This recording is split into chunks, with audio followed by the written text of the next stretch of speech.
Baik, Assalamualaikum warahmatullahi wabarakatuh. Sebelum kita mulai apa yang perlu kita bahas dalam channel ini, terlebih dahulu eh, mari kita sama-sama klik subscriber dan juga like and share. Baik, kali ini kita akan membahas tentang agama. Tentunya yang perlu kita bahasnya adalah agama Islam. Tema kita pada hari ini adalah perbedaan agama Islam di Jawa dengan Islam di Lombok. Apa bedanya? Menurut Kelly Forget di dalam sebuah buku Seven Theories of Religion mengatakan bahwasanya Islam di Jawa itu dapat dikategorikan menjadi tiga. Yang pertama adalah Islam Kejawen. Islam Kejawen itu merupakan sebuah keislaman yang dimana konsep Islamnya itu sedikit bergabung atau sedikit ada nuansa kebudayaannya. Sedangkan yang kedua menurut Kelly Forget adalah Islam Priai.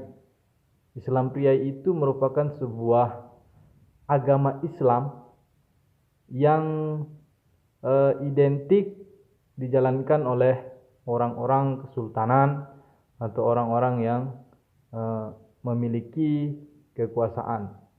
Dan yang ketiga adalah Islam Santri.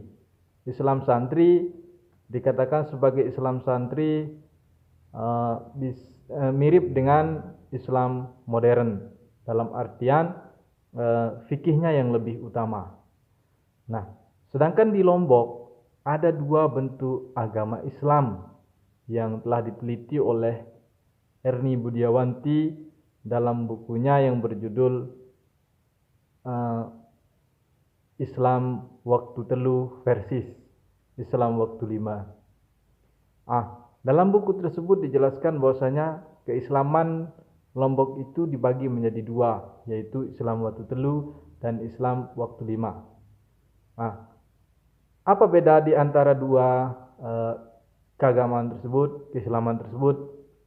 Yang pertama adalah Islam Waktu Telu, yang menurut konsepsi pemikiran yang saya pahami di dalam buku tersebut, bahwasanya waktu telu itu masih ada unsur-unsur kebudayaan yang boleh saya katakan hampir mirip dengan Islam Kejawen yang ada di Jawa. Sedangkan Islam Waktu Lima ini merupakan sebuah Islam yang kita kenal saat ini, yang dimana konsep fikih dan syariahnya itu sangat menonjol dan jauh dari kebudayaan. Nah, dalam konteks Lombok, Islam Waktu Lima ini pertama kali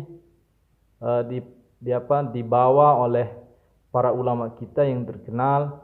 Di antaranya itu adalah peran daripada Al-Maghfurullah Tuan Guru Zainul Abdul Majid dan Al-Maghfurullah Tuan Guru Mutawalli.